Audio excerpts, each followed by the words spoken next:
UP में उपचुनाव से पहले राजनीतिक हलचल तेज हो गई है। समाजवादी पार्टी ने अंबेडकर नगर की कटहरी विधानसभा सीट पर उपचुनाव से पहले बड़े आरोप लगाते हुए सियासी तापमान बढ़ा दिया है। सपा का आरोप है कि उपचुनाव को प्रभावित करने के मकसद से मुस्लिम और पिछड़ा वर्ग के बूथ लेवल ऑफिसर्स को बदला जा रहा है। सपा ने इन बदलाव को धर्म और जाति के आधार पर किया गया बताते हुए चुनाव आयोग से सख्त कार्रवाई की मांग की है। आइए इस पूरे मुद्दे को विस्तार से समझते हैं और देखते हैं इस आरोप का राजनीतिक असर किस दिशा में जा सकता है। समाजवादी पार्टी ने एक्स पर पोस्ट के जरिए अंबेडकर नगर के कटहरी विधानसभा में मुस्लिम और पिछड़ा वर्ग के बीएलओ को हटाए जाने का आरोप लगाया है। सपा का दावा है कि इन बीएलओ को हटाकर उनके स्थान पर गैर मुस्लिम और गैर पिछड़ा वर्ग के बीएलओ की नियुक्ति की गई है। सपा ने इस कदम को असंवैधानिक और अलोकतांत्रिक करार देते हुए कहा है कि ये परिवर्तन चुनाव की निष्पक्षता पर प्रश्न चिन्ह लगाता है।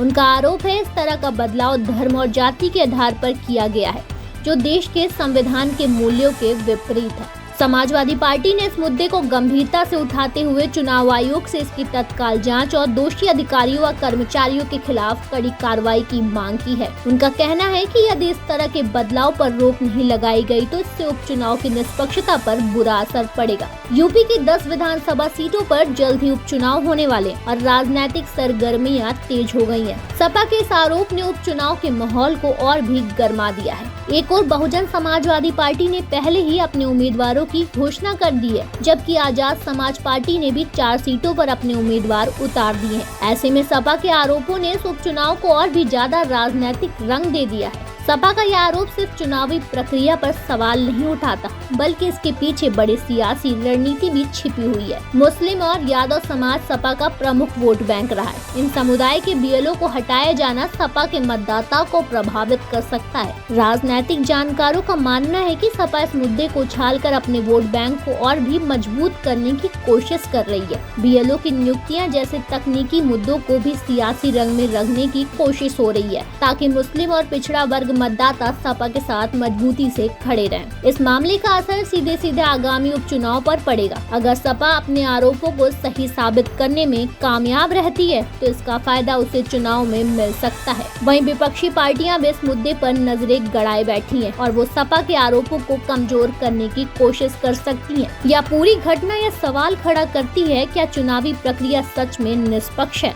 चुनाव की निष्पक्षता लोकतंत्र की बुनियाद होती है और अगर जाति या धर्म के आधार पर बीएलओ का चयन होता है तो क्या हमारी लोकतांत्रिक व्यवस्था को गहरे संकट में डाला जा सकता है? चुनाव आयोग को इस मामले पर सख्त रुख अपनाने की जरूरत है, ताकि भविष्य में इस तरह के आरोप न लगे और जनता का विश्वास चुनावी प्रक्रिया पर बना रहे। यह चुनावी मुद्दा सिर्फ राजनीतिक दलों का नहीं बल्कि हर एक उस व्यक्ति का है जो लोकतंत्र में विश्वास रखता है। यूपी का यह उपचुनाव किस दिशा में जाएगा? क्या सपा के आरोप सही साबित होंगे? और सबसे बड़ा सवाल, क्या चुनाव की निष्पक्षता को बनाए रखा जाएगा? ये सवाल आने वाले समय में और भी महत्वपूर्ण हो जाएगा। इस सियासी खेल में किसकी जीत होगी और किसकी हार, या तो वक्त ही बताएगा। लेकिन फिलहाल सपा के इस आरोपों ने यूपी की सियासत में हलचल जरूर पैदा कर दी है।